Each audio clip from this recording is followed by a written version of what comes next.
Halo, jumpa lagi dengan saya Kak Asdar. Kali ini kita membahas BTCLS series dengan judul Shock Assessment and Management. Apa itu shock? Shock adalah kegagalan sistem kardiovaskuler untuk memenuhi kebutuhan tubuh untuk perfusi organ dan oksigenasi jaringan, di mana kondisi ini dapat diketahui dari tanda dan gejala yang timbul akibat dari perfusi organ dan oksigenasi jaringan yang tidak adekuat. Shock dapat disebabkan oleh ketidakmampuan jantung untuk memompa darah yang cukup bagi organ, kehilangan darah yang banyak, sehingga jumlah darah yang dialirkan tidak mencukupi, atau bahkan dilatasi, pelebaran pembuluh darah yang berlebihan. Maka dari itu, untuk mengetahui apakah korban mengalami shock, haruslah tahu tanda klinis dari shock dengan cepat. Setelah itu barulah mencari penyebab terjadinya shock. Cari tanda shock, tangani dengan cepat dan tepat. Penanganan dari shock. Yang pertama, pertahankan airway. Yang kedua, pertahankan oksigenasi dan ventilasi. Yang ketiga, kontrol pendarahan. Yang keempat, pertahankan sirkulasi melalui denyut nadi yang adekuat dan volume intravaskular. Tanda dan gejala shock yang dapat dengan mudah dan cepat dikenali adalah nadi pasien cepat dan lemah, akral dingin, dan lambatnya waktu pengisian kapiler. Jenis-jenis shock.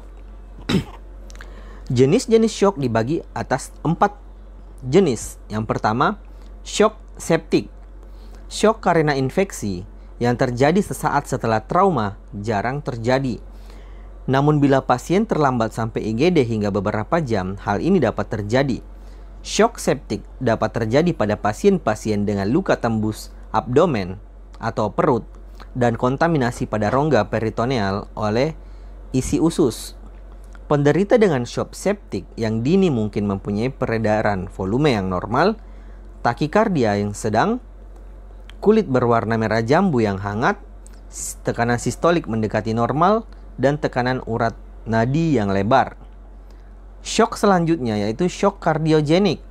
Disfungsi miokardiak dapat terjadi dari trauma tumpul jantung, tamponade jantung, emboli udara, atau yang agak jarang infark miokard yang berhubungan dengan cedera penderita. Semua penderita dengan trauma torak harus dilakukan pemeriksaan EKG untuk mengetahui pola cedera dan disritmia. Cedera tumpul jantung mungkin merupakan suatu indikasi pemasangan tekanan vena sentral atau CVP secara dini agar dapat memandu resusitasi cairan dalam situasi ini. Shock selanjutnya yaitu shock hemorragik atau hipovolemia. Pendarahan adalah penyebab shock yang paling umum dan sering terjadi, dan hampir semua penderita dengan trauma multiple ada kemungkinan hipovolemia. Shock selain hipovolemia memberikan respon sedikit atau singkat.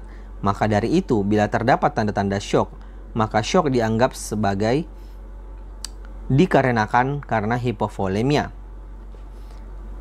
Tanda dan gejala shock hipovolemia: denyut nadi cepat dan lemah, akral dingin, sianosis atau kebiruan atau pucat, sesak nafas, kesadaran menurun karena otak kurang suplai oksigen. Jika penderita sadar, rasa haus karena cairan dari darah berkurang. Shock terakhir yaitu shock neurogenik. Cedera intrakranial yang berdiri sendiri tidak menyebabkan shock. Adanya shock pada penderita dengan cedera kepala harus dicari kemungkinan penyebab shock lain. Cedera syaraf tulang belakang mungkin mengakibatkan hipotensi karena hilangnya tonus simpatis kapiler.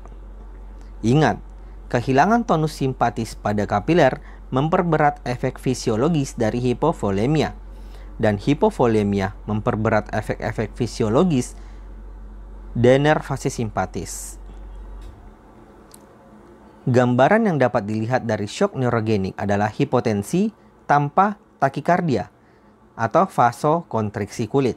Setiap penderita dengan shock neurogenik pada awalnya harus dirawat untuk hipovolemia, karena kemungkinan terjadi shock hipovolemia dapat terjadi.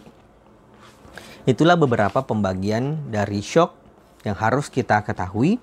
Dan untuk prinsip pengelolaan dasar yang harus dipegang adalah menghentikan pendarahan, dan mengganti kehilangan volume.